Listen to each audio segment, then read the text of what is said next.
Good evening, everybody. We don't want to sneak out here.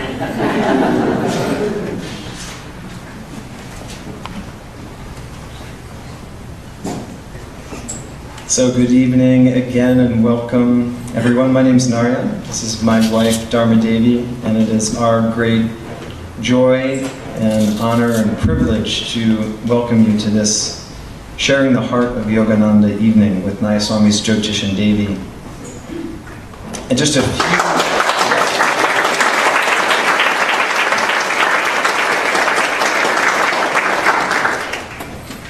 few pieces of housekeeping and invitation for you first. Some of you know, some of you may not. We have just opened our new Temple of Light here in Los Angeles.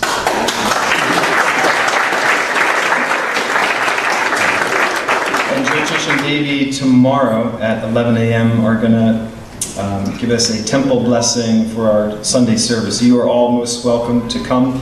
It's actually right up the street on Santa Monica. If you look in your little gift packet, there's a flyer for the Art and Science of Raja Yoga, and at the bottom it has the address, 11870 Santa Monica Boulevard. Thank you, Vanna. And then, secondly, I forgot what secondly was. Anyway, that's most importantly, as you're invited tomorrow to the grand opening of the Temple of Light. I was thinking about the heart of Yogananda and what that means.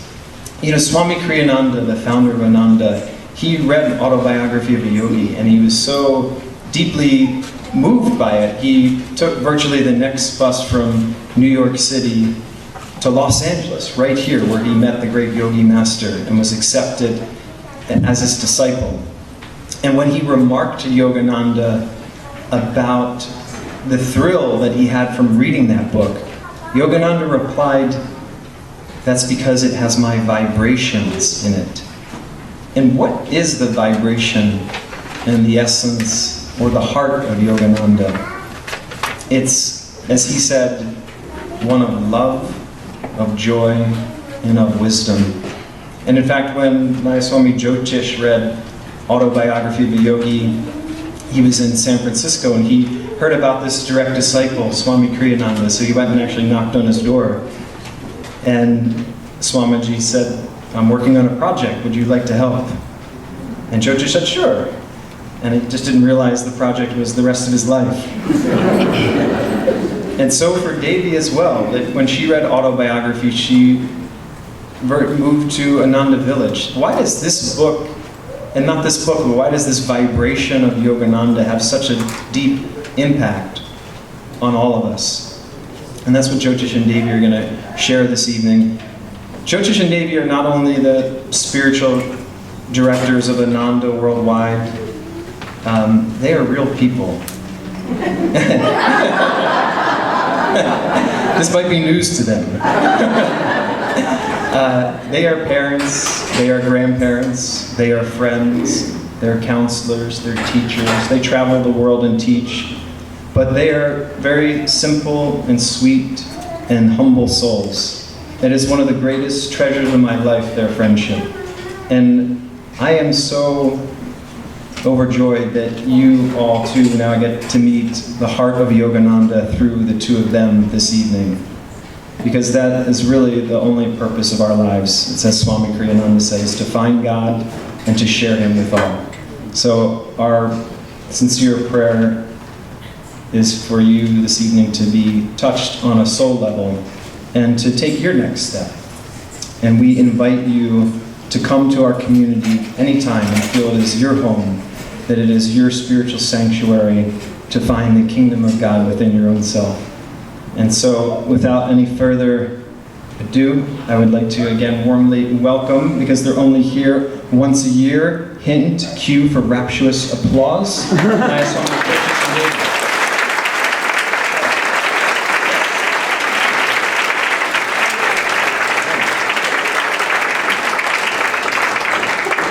I messed up, actually the choir is supposed to come up. It's a choir.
I look for thee night and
Thank you. That was beautiful. And I also want to thank Narian for the beautiful introduction. I especially like the idea of having the applause up front. So just in case at the end of it you want to withhold, we've already gotten the applause. Seems like a very nice technique. So Devi and I want to talk this evening about Yogananda. We're in fact going to be throughout the year in different places, in different countries around the world, talking about this theme of sharing the heart of Yogananda. Interestingly enough, we received an email today from India, and the email, some of you it's about a campaign or a suggestion that the Prime Minister of India, Modi, made to the UN about there being an International Day of Yoga. And that's been accepted by the UN. And there is going to be an International Day of Yoga on June 21st of this coming year, and then that will be an annual event. But we received an email for the website of that. And on the website, representing the masters of yoga is the picture of Yogananda. And so he's, one might say, the face of the international movement of yoga.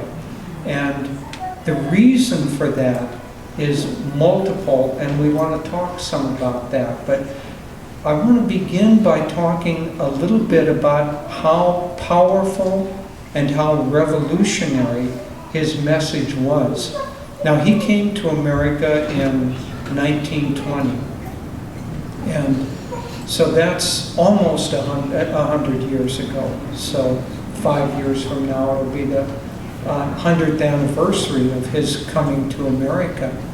Now, so presently, we understand many of the concepts that he brought, and they don't seem very revolutionary to us. They seem pretty commonplace, pretty acceptable. But to put it in context, the American Revolution was call it 1776, that's the commonly accepted date. 100 years after that, the concepts that were radical at the time of the American Revolution seemed pretty commonplace.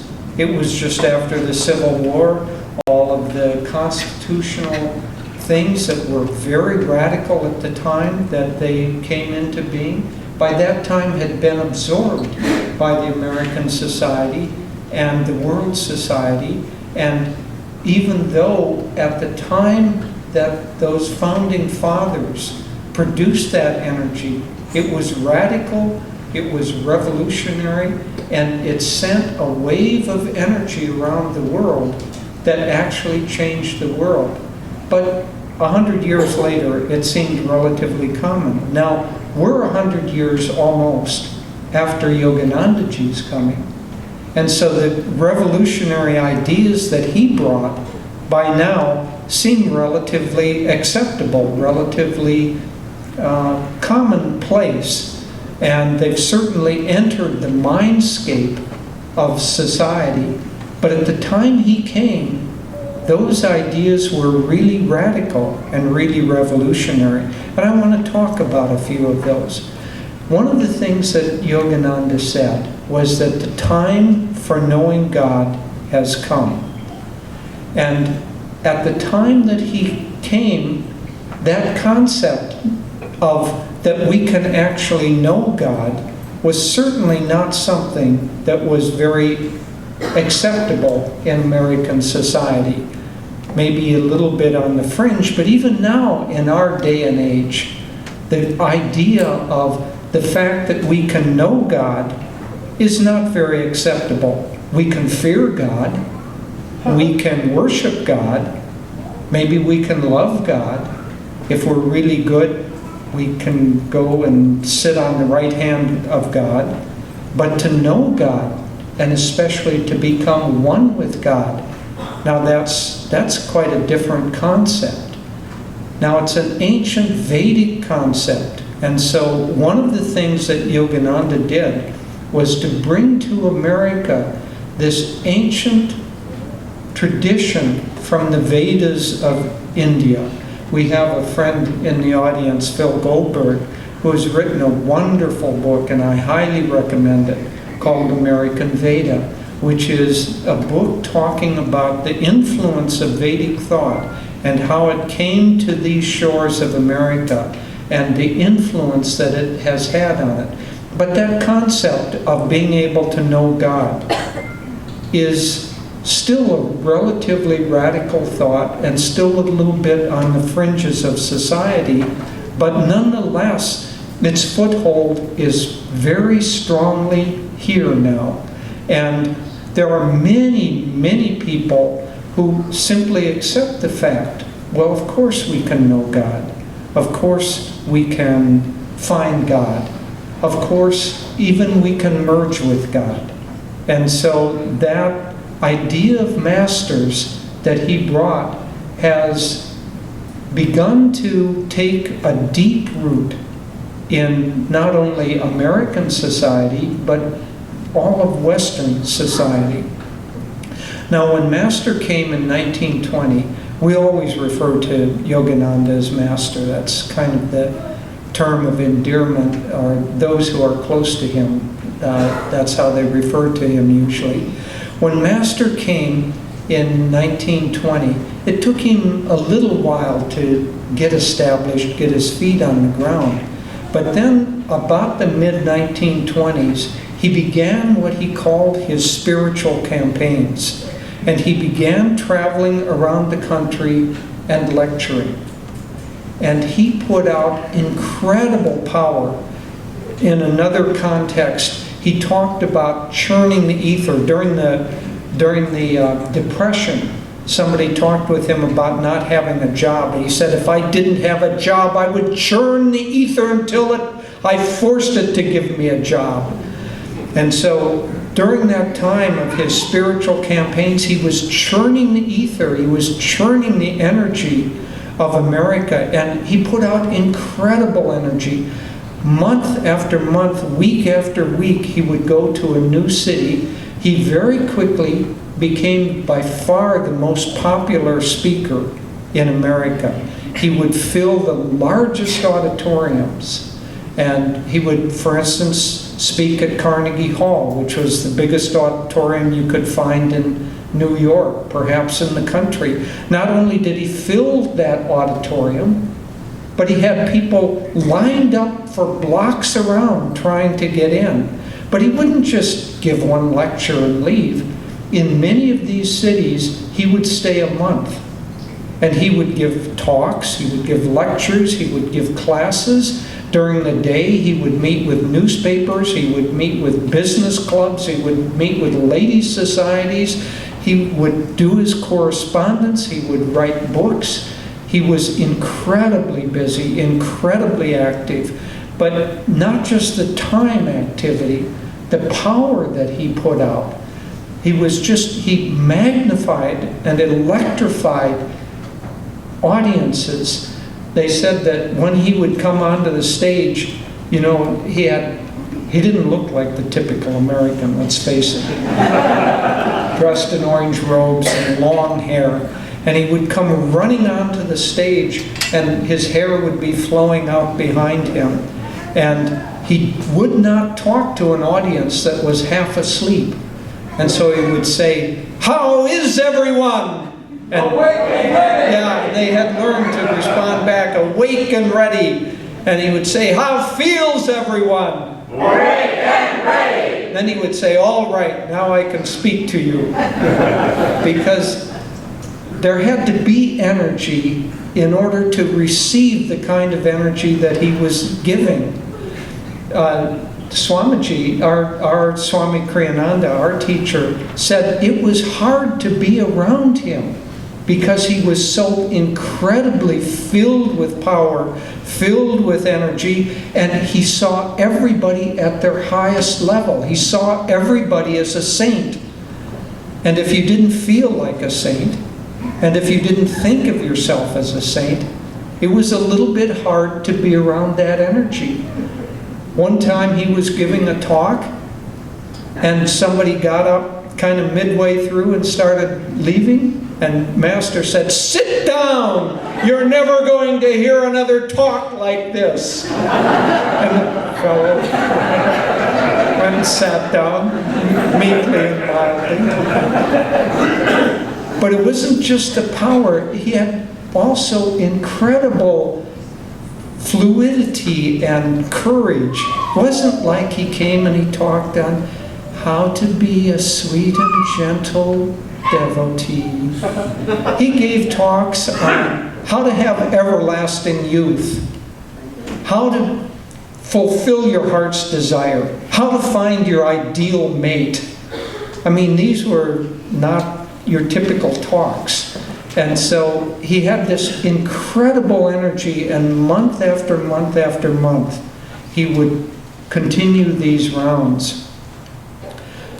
He would fill audiences not just with intellectual thoughts, not just with the teachings, but he would fill them also with a deep desire to know God.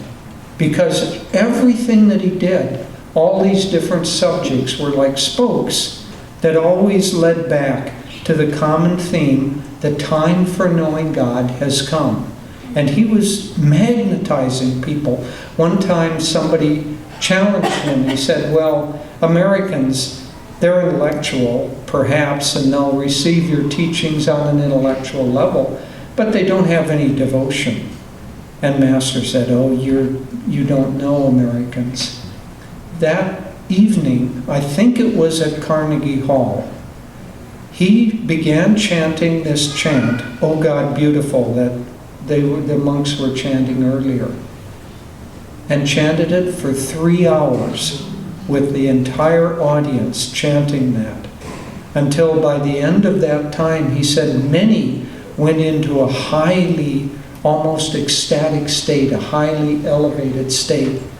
And so this thought that the time for knowing God has come, he was planting that, he was churning the ether and implanting that idea, not just in the consciousness of the audiences that he was speaking to, but in the mindset, in the mindscape of the world. Because according to our line of gurus, and most especially according to Yogananda's own guru, Sri Deshwar, there's a change of ages. There's a 24,000-year cycle of ages from the top, called Satya Yuga, down to the very bottom, 12,000 years later, called Kali Yuga. And that lowest point of mankind's consciousness occurred around 500 AD. So about 1,500, 1,600 years ago, 1,500 years ago. And then another 1,200 years brings up to about 1,700. And that then is a change of ages into away from Kali Yuga, the dark age, the age of form, of heaviness, of people being stuck. I don't know whether it's true or not, but I read one time that for about 600 years during the Dark Ages, the most important invention for 600 years was the wheelbarrow. Because it took the load off of people's back and placed it in something that had a wheel, and they could, but you know, in today's Silicon Valley and Los Angeles, coming up with the wheelbarrow once in every 600 years, let's face it, it just isn't going to cut it in modern society. But why is that? At that time, it seemed perfectly normal, because that was the consciousness of Kali Yuga. It was stuck. But now we have moved into Dwapara Yuga, the age of energy, the age of fluidity. In Kali Yuga, if you think of these ages to be like the states of water, in Kali Yuga, the energy is low, and when the energy of water is low, it's frozen into ice.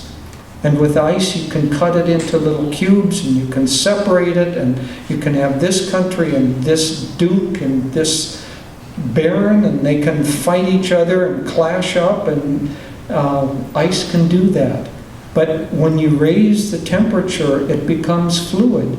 And in this day and age, we are going to see that national borders, spiritual paths, different kinds of thought forms where people are separated, the melting of this age is going to change those things.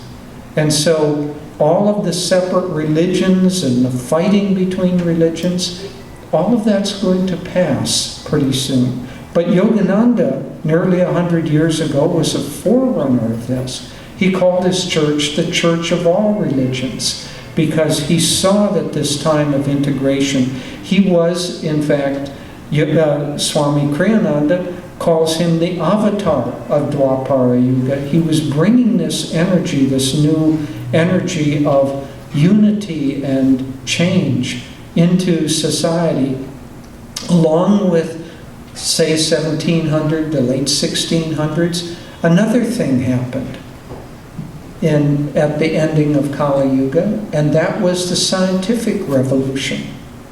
And so in Kali Yuga, your knowledge came by one of the ancients having said, this is what it is, this is what you should think, this is what you should believe, and that's it. And everybody accepted that. But starting in the late 1600s, 1700s, the scientific revolution with Copernicus and some of the early astronomers saying, which was so radical, he became a heretic, saying maybe, just maybe, the Earth is not the center of the universe. Maybe the Earth goes around the sun, instead of the sun being a chariot in the sky that passes over the Earth. And so that scientific revolution, just the details of it aren't so important. But what is important is at that time, people began to question mere belief and substitute for it experimentation and proof and knowledge and actual experience. And so in Dwapara Yuga, everything is going to change, and one of the things that Yogananda brought was not just religion, but the science of religion. He said, basically, don't believe. All you need to do, the only amount of belief that you really need is enough to carry on the experiment. So he said, carry on an experiment, but the experiment of consciousness. And so science has its instruments, it has its microscopes and its oscilloscopes and its telescopes and its laboratories. Where is the laboratory of consciousness? The laboratory of consciousness is not outside, but inside. And I know that when I read the autobiography of a yogi, I was not religious when I was growing up. In fact, from the time I was 12 or 13, when I refused any longer to allow my parents to drag me to church, I became what I would have to call an agnostic. I didn't believe in God, but I didn't disbelieve in God. But which was, one could say, a proto-scientific religionist. I don't know whether that really works or not. Anyway. But I was always very, very interested in consciousness. So trying to find out about consciousness, I decided that my degree in college would be psychology. Well, I don't know about now, but in 1960s, at the University of Minnesota, when you studied psychology, they did not cover the scope of possibilities of consciousness. It was rats in a maze and abnormal psychology. And I left college feeling kind of bereft, because the search for understanding the scope of consciousness just didn't happen. And I didn't know where to turn after that. It certainly wasn't going to be religion, because I'd already rejected that. Science didn't seem to be able to provide it to me. But then, kind of through a series of happenstances, quote happenstances, none of this is circumstantial or by luck, but I came upon in San Francisco the autobiography of a yogi. And when I finally read that, finally, somebody was talking about the scope of consciousness, and not just talking about it, not just like the dry old professors that I had in college. One of my courses was in advertising, and the professor obviously was tenured because he was so dry and dusty. Now, this was in 1964 or 65 when I took that course. He had these old yellowed notes, and they only went up as far as radio. So the psychology of advertising, he never got to television. Anyway, so those dusty old professors did not appeal, because they were not talking from their own experience. But when I read Autobiography of a Yogi, not only was Yogananda talking about a vast universe of consciousness where everything is made of consciousness. Not just the brain produces consciousness or the brain produces ideas. Everything is consciousness. Consciousness produces the world, not the world produces consciousness. Now that's a revolutionary thought. When I read that, my life was transformed when I read Autobiography of a Yogi. And I feel so fortunate to then have come upon somebody who not only knew and studied with and was magnetized by Yogananda, but who was one of the foremost writers. Swami Kriyananda wrote 150 books about consciousness, about yoga, about philosophy, about spirituality, with such lucidity and such scope that it has produced a whole life for me. But coming back to Yogananda and his revolutionary ideas, this idea of consciousness pervading everything, and that his first book was called The Science of Religion. And so what he was saying is that religion, spirituality, needs to be scientific. You need to experiment. You need to try these things for yourself and see what the results are. Don't listen to somebody telling you what you should believe. Try it for yourself. But as I say, the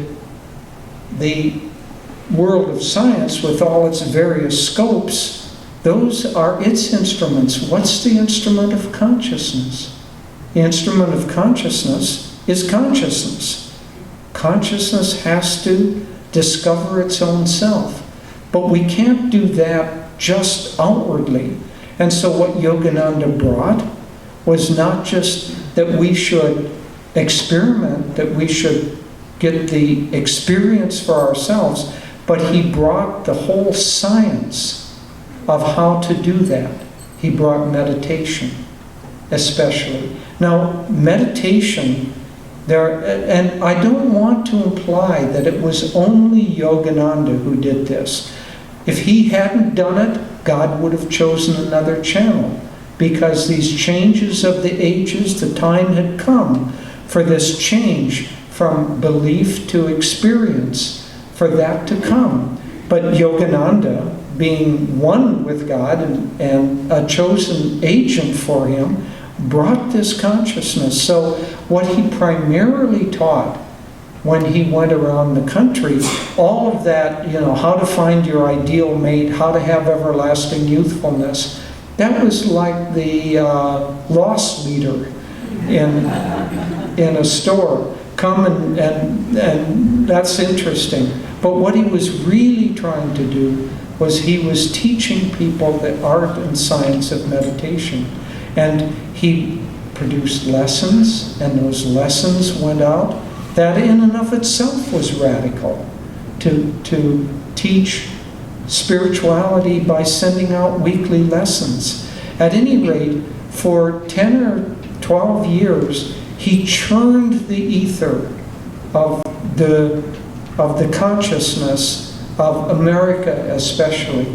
But then, about the mid-30s, he began to say, okay, the time for going out and talking to large audiences, that has ended. Because he said it's like writing on water.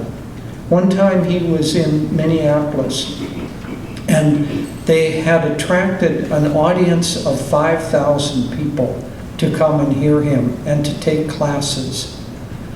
And there was somebody with him and said, "Oh, Master, we have so many people, this is going to have such a huge impact." And Yogananda said, "We will be lucky if we get 5 real, sincere devotees out of this, or sincere seekers." So he said that about the mid-1930s, the time had come now for him to cease those spiritual campaigns and to locate here in Los Angeles. This is an incredibly holy place because of his presence. People travel to holy sites, pilgrimage sites all over the world because some saint lived there. Los Angeles is a pilgrimage site because Yogananda lived here. This great saint. But he said, now the time has come for me to draw sincere seekers, and I'm going to stay in one place now and let them come to me. And so the devotees came, and they stayed at Mount Washington, or later Encinitas and Lake Shrine, the places that he established here. And those devotees studied with him more in depth and began to work to spread the teachings out. And so that wave of energy that he has put out has now reached out around the world. Devi and I travel a lot. And we just got back from India, where Ananda has many centers. But we can see now how the impact of Yogananda's teachings are really magnetizing the world. In fact, oddly enough, when we first began going to India and teaching, we were a little bit shy because we thought, this is kind of like bringing coals to Newcastle.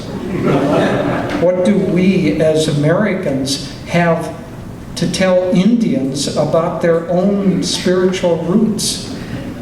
And so Devi expressed this to Swami Kriyananda. He said, don't worry about that.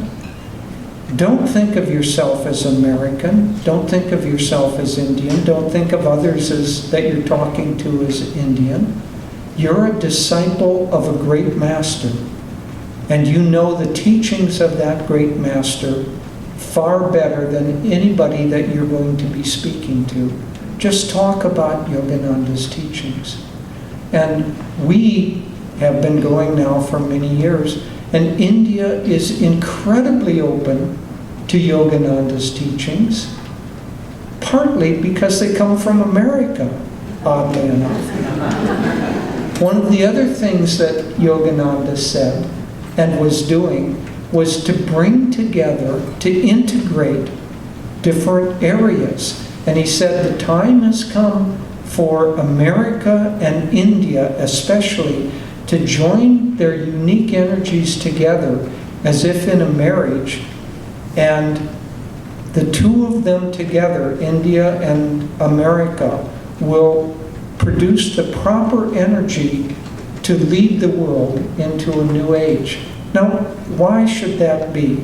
Well, India, of all places, represents this long tradition, thousands of years long, of seeking and knowing God.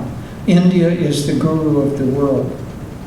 America, we're a terribly young country in terms of the rest of the world. What, 250 years old? One time a friend of ours was sitting in a little outdoor cafe in Italy, in Assisi, Italy, and having a cup of coffee. And he asked the waiter, that building across the piazza, is that old? And the waiter said, no, that's not very old. I doubt that it's even 1,000 years old. Now, for America, if you said that building's 1,000 years old, the New York Times and USA Today would be, coming to investigate. So we're an incredibly new country. Why are we a new country? Spiritually, evolutionary for the planet. Why are we a new country? Because we were born at the time of the birth of Dwapara Yuga. And if a great saint wants to write on a blackboard, and that blackboard is already covered with 5,000 years of writings, there isn't much room to write. But you come to a new country, a fresh country that's ready for new ideas, and in fact is going to lead the world in new energy, in new vitality, in fluidity of consciousness. And that's the place that you can begin to write some new ideas. And so Yogananda planted these new ideas in the blank slate of America and the blank slate of the West. But what did America develop that's different from India? It didn't develop deep spirituality. It doesn't have a tradition of thousands of years of great God-knowing saints. What America has is energy, business ideas, creativity, cooperation. Devi and I have lived our whole life at Ananda Village, which is, we call it a cooperative village. Why did the cooperative communities movement start in America? It's really simple. Because Americans cooperate. Others around the world, they don't. Now, an Indian told us this, so my Indian friends don't shudder at this. But an Indian friend of ours said that if you have one Indian engineer, that engineer will outperform 10 American engineers. But if you have 10 Indian engineers, they can't produce the work of one American engineer. Because they can't cooperate. And so America has a number of things, including cooperation, but what makes it really, really interesting for the world as a whole is the creativity and fluidity applied to practical matters. And so America, of all places, is the leader in how to function in this world. And that's why, not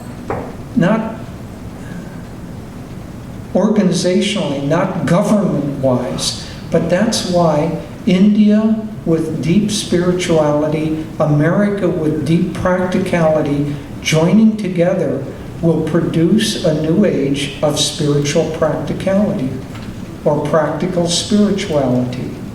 And that is very, very important, because that brings us to another of Yogananda's revolutionary ideas, which is the integration of spirituality into everything that we do, into all of life.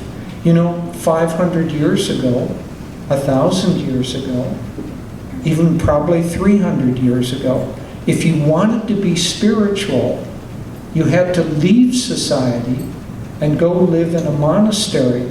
Or if you were in India, you went to an ashram, or you went to the Himalayas. But the thought of being able to be deeply spiritual and still live in society did not occur to people. It wasn't really possible because society was too rough. It was too, downpulling. And so if you wanted to be spiritual, you had to leave and go and have your own energy. Maybe gather together with a few others, but even that was not so much. But now, what Yogananda and this line of gurus for Dwapara Yuga have brought is the concept you don't need to leave society. Because spirituality is everywhere. God is everywhere. In fact, it is a lesser idea to leave society and go into an ashram or go to the Himalayas. The better idea is to find and practice your spirituality where you stand. As one of Yogananda's and most advanced disciples said, if you cannot find God on the very ground on which you stand, where in the world can you find Him? She also said, your ideals have to be lived in the cold light of day. And so Yogananda has taken religion, not just Yogananda, Dwapara Yuga, but this was one of the radical concepts of Yogananda in this line of gurus, that don't leave society, don't leave a marriage, don't leave a business, don't leave your spirituality hanging on the wall of your meditation room. You have to live it. You have to live it in your relationships. You have to live it in your business. You have to live it with your children. You have to live it with your workplace and your bosses, and everything has to be imbued with spirituality. And so all of these things begin to combine together, because you can't live a spiritual life, you can't live deep spirituality until you begin to get in touch with that spirituality within your own self. And so that's where the techniques of yoga and the techniques of meditation, the path that Yogananda brought, are based on the control of energy. This is the age of energy. Dwapara Yuga is the age of energy. And so his techniques are based on energy. In India, that's called pranayama, but they often think of it as only breathing techniques. Prana is the intelligent life force that permeates the universe, but in our own bodies gives us life, gives us consciousness, gives us energy. And when we can use techniques that allow us to begin to control that prana, begin to allow us to control the flow of life force within us. Life force is connected to breath and to mind. And so there's this triangle. Pranayama, prana, mind, and breath, all working together. And as you begin to control one, you begin to control another. And so the techniques that Yogananda brought of meditation are techniques of pranayama. The most central and highest of all is the technique of Kriya Yoga, which controls the energy deep within the spine. And as you begin to do that, your mind begins to settle down, your emotions begin to settle down. As you come within yourself, you begin to become less attached, less outside, less drawn into thinking that your happiness or your well-being lies outside of yourself. And so one of the great revolutionary ideas that we're now beginning to accept is that by meditation we can calm the mind, calm the emotions, and begin to see more clearly who and what we really are. Now when Yogananda came and started teaching, you could probably count the number of people that meditated at that time. I don't know. Maybe you could count it on one hand. I don't know how many people in America meditated in the 1920s. Certainly not very many. The latest figure I saw was that the latest polls show about 14 or 15 million people who meditate daily in this country.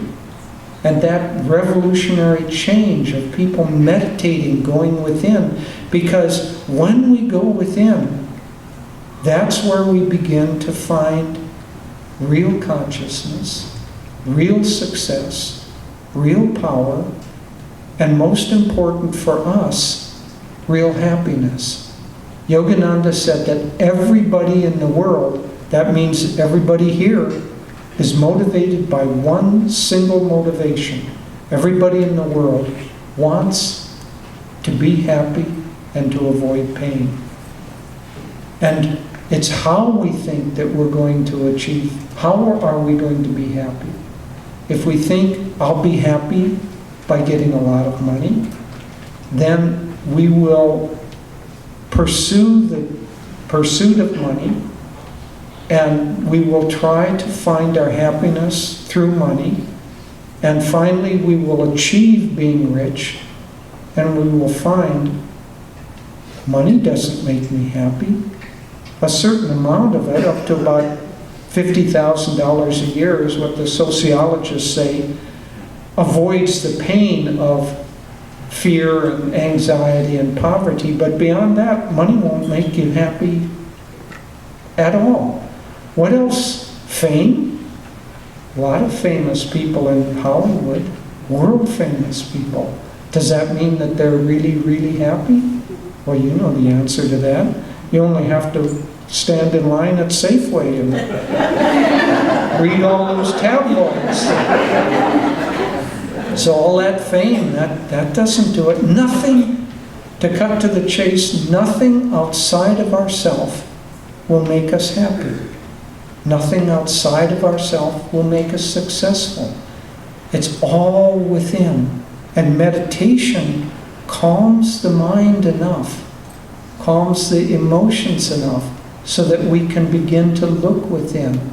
And when we look deeply within, we don't find just a little being there, a little ego, a little, I don't know what to even say. We find God Himself residing within. And ultimately, when we unify our consciousness, when we find out who we really are, then we find out that we are one with God, which is where we began this, about Yogananda saying the time for knowing God has come. He purposely did not call his spiritual work God realization. He called it what? Self-realization. Because when we realize the self, we realize our own true power, we realize our own happiness, beyond happiness. We go into permanent joy. We realize who and what we are, and we realize that that who and what we are is God. And that is the revolution that Yogananda brought, and that is the heart of Yogananda's message, which is each one of us is already a glorious, glorious being. We are already saints. We are already part of God. Yogananda said, we are already immortal. Yogananda said, praying for immortality is a stupid prayer. Why pray for something you already have? We are already immortal. We are already everything that we're seeking. But this is the age of science of religion, or science of spirituality, and we cannot find that in the laboratories outside of ourselves. We find it in the laboratory of consciousness, in the stillness of the mind, in the stillness of the heart. and then we realize who and what we really are. And that's the message and the urging that Yogananda brought.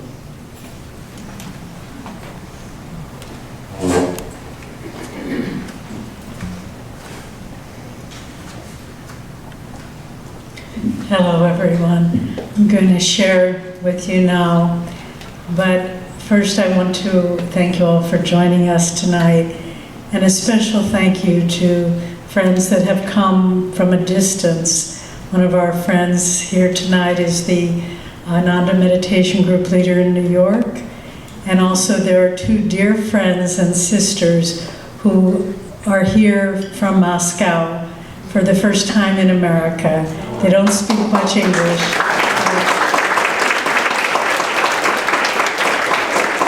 I won't ask them to stand up because I think they would be shy.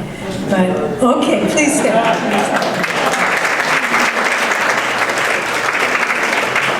Any of you who speak Russian, you can speak with them afterwards. But they're on their way to Ananda Village for a month of Karma Yoga, and they just happened to arrive today, and so they could come. Speaking of Ananda Village, we have a wonderful retreat there called the Expanding Light, and guests come from all over the world and stay for different periods of time. And once there was a new guest who was there for just a weekend, and she was having a wonderful time. And she happened to have the opportunity to speak with Swami Kriyananda. And she said, Swami, I'm having such a wonderful time here. What is it? Is it the water? Is it the air? Is it the food? Is it the people? And Swami just smiled and said, you're experiencing the joy of your own self.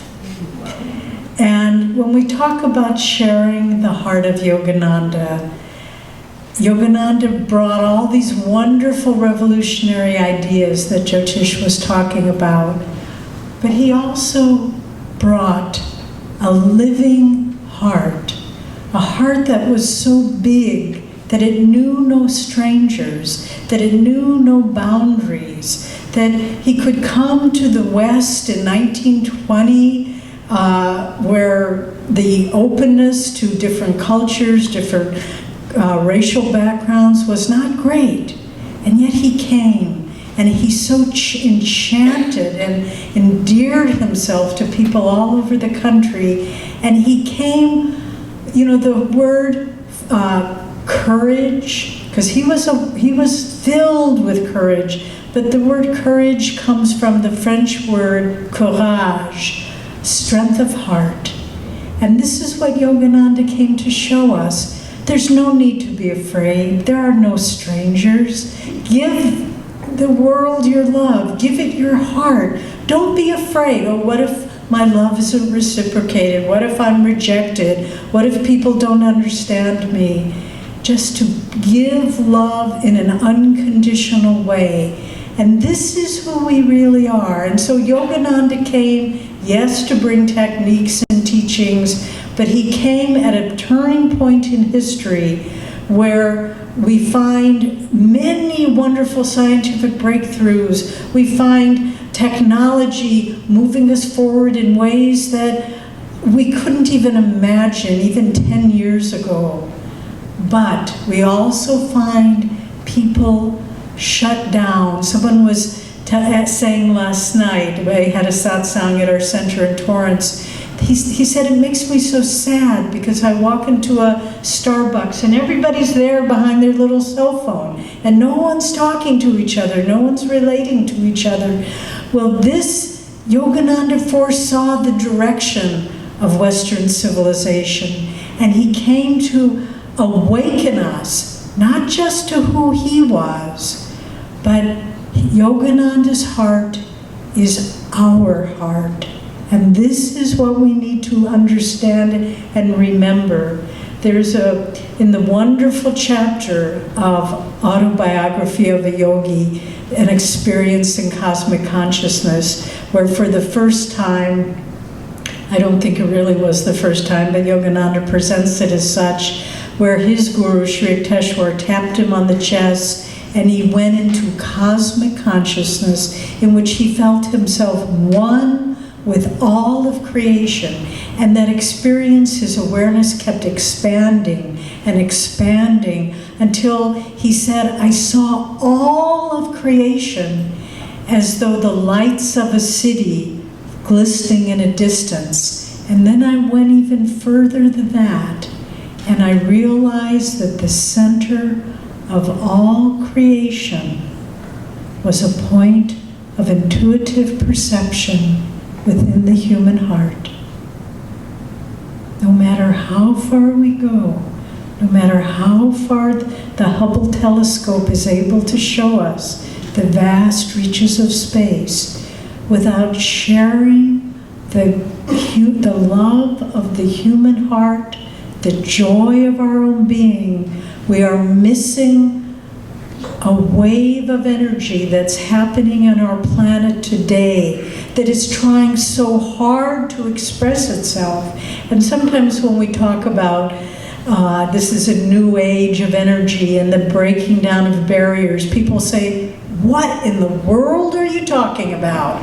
Look at the news. Look at the antagonism between this religion and this sect and that sect. And Swami Kriyananda said something very, very interesting, and I want you to remember this.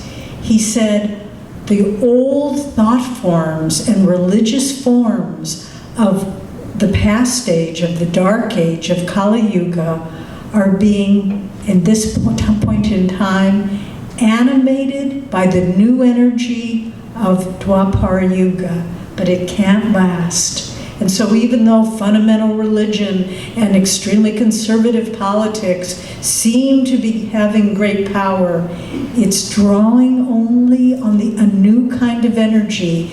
Just as Christ said in the Bible, you cannot pour new wine into old wineskins. You cannot pour new consciousness into old forms. Once we were talking about this, and I said, when we see these incredible fundamental religions with seeming so much power, it's like dinosaurs on steroids. But they can't survive. We need to remember this, and we need to give birth ourselves to a new kind of energy, a new kind of consciousness. And when we talk about sharing the heart of Yogananda, we need to begin by sharing it within ourselves, by acknowledging within ourselves that we are more than limited beings. One of my favorite quotes of Yogananda is, he says, resign yourself to the infinite peace within you. Resign yourself to the unconditional love within you. He doesn't say, try to find it. He doesn't say, go seek it. He says, resign yourself. Accept it, that it's there. But for whatever odd aspect of human nature, we do everything we can to blur that presence within us. No, I'm a limited human being. I'm old or I'm young or I'm rich or I'm poor, or I have this problem or that problem. But why is it so hard for us to accept the joy of our own being, the infinite love within us? Because our consciousness is pulled out of ourselves. The only thing any one of us truly owns is the joy of our own self. Everything else goes. Our physical bodies age, become ill, die, and we don't own them. We move through them. Our possessions in life, they come, they go, they break, they deteriorate. We heard a joke about a man who went to see a psychic so he could find out who he would be in his next life, and he could leave all his possessions to that person. But we will lose these things. We try so hard. You know, we got back from India. I don't mean to just alarm you, but we got sick when we got back from India. And one night I was just feeling miserable. And I was got up in the middle of the night, and I was just sitting there feeling miserable. And I thought, okay, it was in the dark, and I didn't want to turn the light on, and I was coughing. And I thought, what is real at this moment in time? And I sat very still, and I said, the only thing that is real is the joy of my own self. And I felt so much better, and I went right to sleep. But everything else goes. But the joy of your own self, if you take the time to find it, that's all that's yours. Everything else will go, inevitably, inescapably, predictably, but not the joy of your own self, because that's all you came in with, and that's all you leave with. And we carry this from lifetime to lifetime, and we awaken and we remember a little bit of it. We heard a story, a true story, of a child. Parents had a child that was maybe 4 or 5 years old, and then they had a second child, and the older child was quite jealous of the second child. And one day he said to his mommy, "Can I be alone with the new baby for a while?" And they were a little afraid because they weren't quite sure what he was up to. But the mother said okay, but she kind of kept the door open a little crack. And he went up to the little baby in the crib and he said, "Can you remind me of the joy of God? I'm starting to forget." And we do, we forget, and we become externalized. And being in Los Angeles, it's so interesting, driving up and down the roads, and everything is in the moment. This movie out tomorrow, this TV show coming today, this fast food, it's all in the moment. And I kept looking, what's lasting here? Where is there continuity? And in a way, LA is a wonderful place to live, because there's the blessings of Yogananda, and then there's the continual change all around you. And the contrast is quite dramatic. And so when we begin to make this search within, through meditation, through self-discipline, through the elusive but haunting call of our higher self, no matter where we go, it's always there. And it's always saying, don't believe in this. Don't get caught in that. Remember who you really are. And when you begin to experience that, everything else actually becomes very beautiful, because you're not attached to it. You just say, oh, what a nice show this is. There was a story from India of a wandering monk who was wandering through the countryside. And he came to a little village, and he was an anchorite. He had been wandering through the forests of India, and his hair was matted, and he just had a little loincloth on, and he was covered with ashes. And as he wandered through the little village boys started kind of following him, and then kind of teasing him, and then kind of taunting him, and then the energy kind of built, and one picked up a rock and kind of tentatively threw it at him, and then another one, and they began stoning him, and he just kept walking through the village, and one hit him on the head and drew blood. And finally, when he got to the outskirts of the village, one of his disciples said, "Master, what happened?" And he said, "Oh, we had such a good time.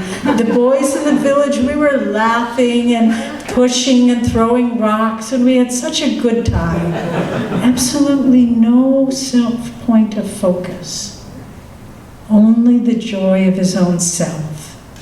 And so, for each of us, how do we find that? Meditation is the starting point. Pushing away fears and limitations. It says in Proverbs, "As a man thinketh in his heart, so he becomes." As we see ourselves, so we transform ourselves. If we see ourselves as limited, as judgmental, as angry, as harboring resentment, That's what we become. I would like to close now with first a guided meditation about finding that center of love within you, and then we'll go right into that, into a meditation for world peace. So I'd like you to put everything down. This is just our gift to you. Sit up straight, and please close your eyes. Okay, does everyone have their eyes closed? Close your eyes.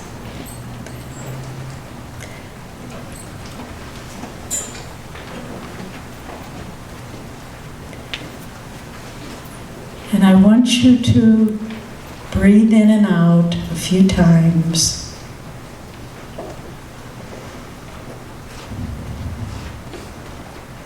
Try to relax and release all tension. Feel your body is not a limitation.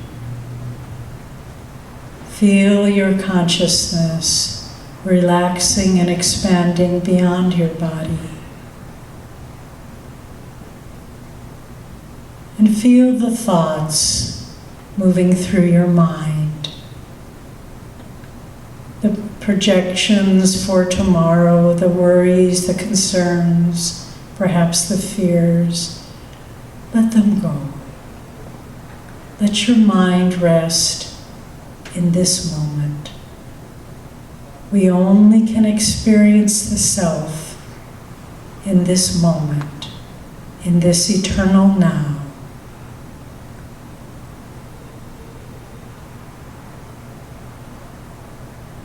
And now become aware of the area of your own heart. Feel first the physical heart. This marvelous, powerful organ beating every moment of our life. But feel the energy around the physical heart.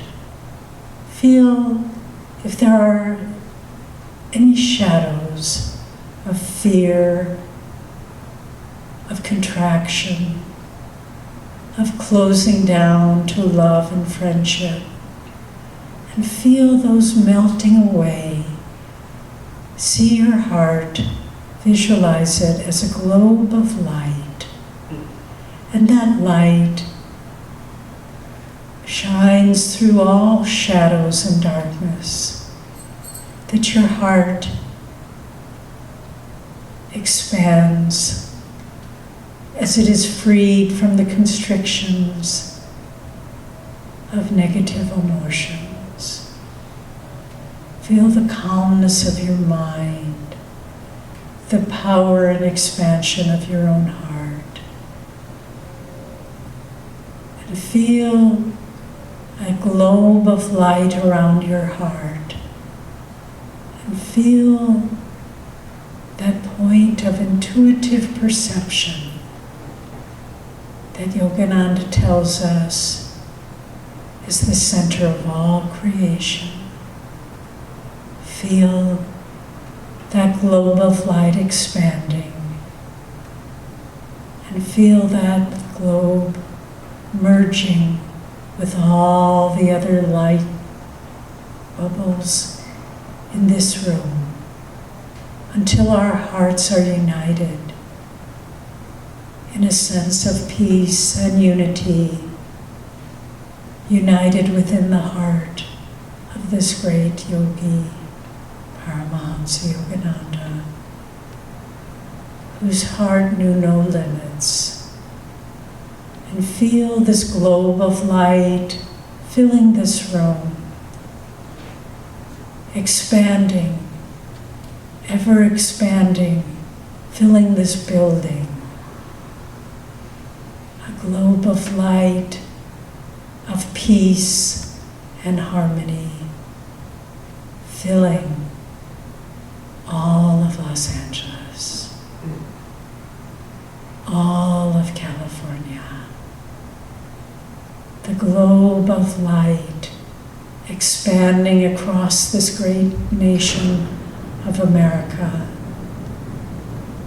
This globe of light crossing the oceans to Europe, to Asia.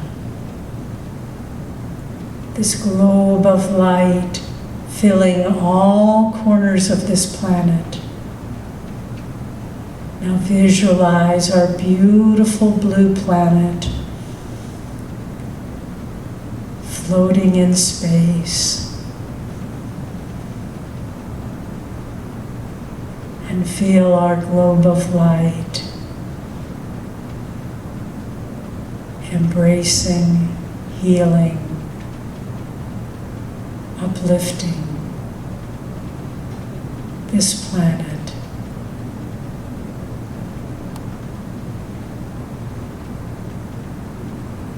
And now I want to invite you to join me. This is a technique, an affirmation for peace that Yogananda taught. Continuing to visualize this beautiful blue planet that we call Earth. I want you to repeat after me. Lord, fill this earth with peace and harmony, peace and harmony. And we will do this together for 1 minute.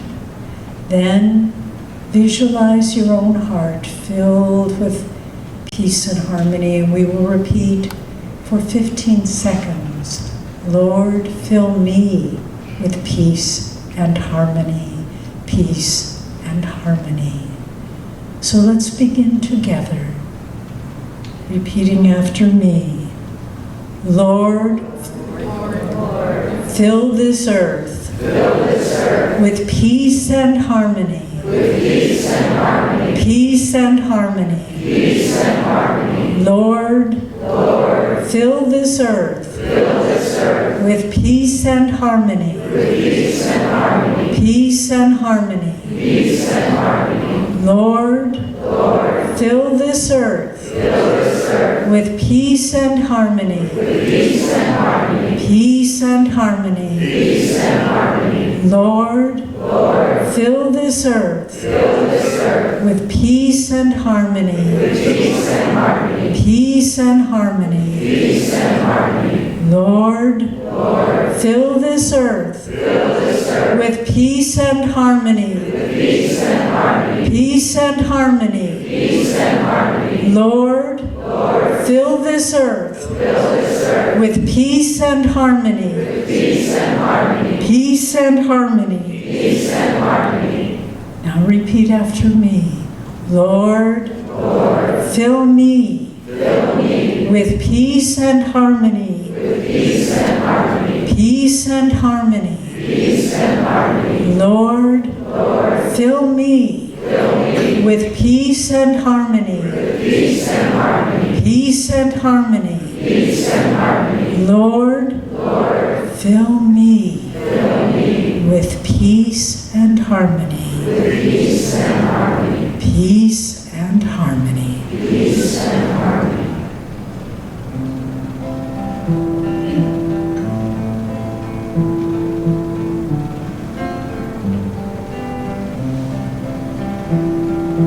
Peace gave us the mountains, peace gave us the sky.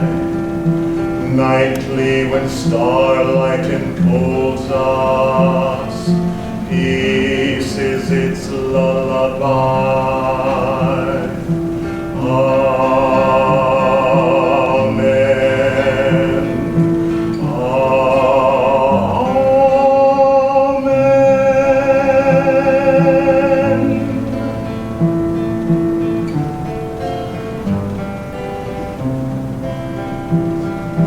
Peace gave us the morning, peace gave us the sun, bird songs that call us to welcome day and fresh labor.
Thank you for sharing with us the heart of Yogananda.